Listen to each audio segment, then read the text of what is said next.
Motivational story यानी ऐसी कहानी जिसे सुनकर हमारे अंदर जागरूकता आ जाती है, हमारा मन प्रफुल्लित हो जाता है या मुश्किलों के सामने लड़ने की ताकत आती है।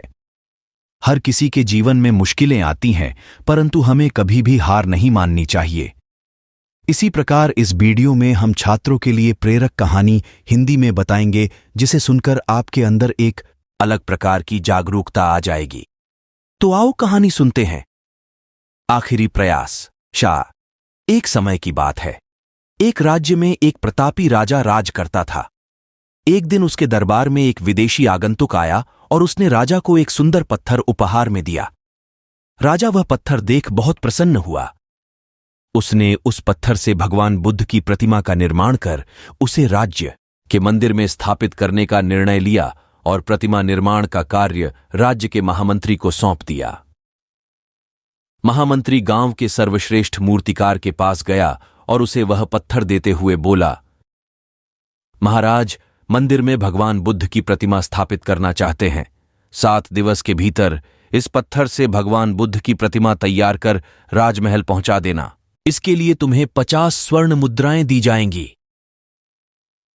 50 स्वर्ण मुद्राओं की बात सुनकर मूर्तिकार खुश हो गया और महामंत्री के जाने के उपरांत प्रतिमा का निर्माण कार्य प्रारंभ करने के उद्देश्य से अपने औजार निकाल लिए। अपने औजारों में से उसने एक हथौड़ा लिया और पत्थर तोड़ने के लिए उस पर हथौड़े से वार करने लगा, किंतु पत्थर जस का तस रहा। मूर्तिकार ने हथौड़े के कई वार पत्थर पर किए, किंतु पत्थर नहीं टूटा।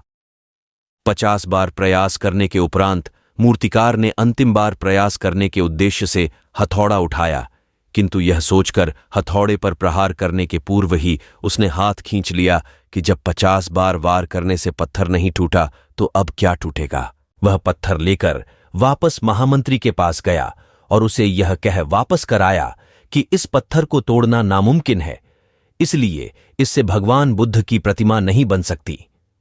महामंत्री को राजा का आदेश हर स्थिति में पूर्ण करना था, इसलिए उसने भगवान बुद्ध की प्रतिमा निर्मित करने का कार्य गांव के एक साधारण से मूर्तिकार को सौंप दिया।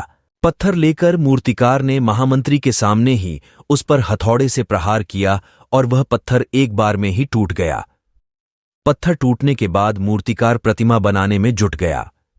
इधर महामंत्री सोचने लगा कि काश पहले मूर्तिकार ने एक अंतिम प्रयास और किया होता तो सफल हो गया होता और 50 स्वर्ण मुद्राओं का हकदार बनता।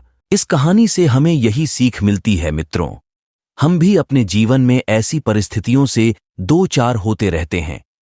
कई बार किसी कार्य को करने के पूर्व या किसी समस्या के सामने आने पर उसका निराकरण करने के पूर्व ही हमारा आत्मविश्वास डगमगा जाता है और हम प्रयास किए बिना ही हार मान लेते हैं।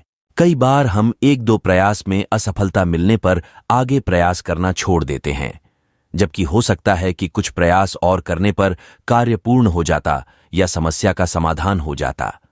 यदि जीवन में सफलता प्राप्त करनी है तो बार बार असफल होने पर भी तब तक प्रयास करना नहीं छोड़ना चाहिए जब तक सफलता नहीं मिल जाती।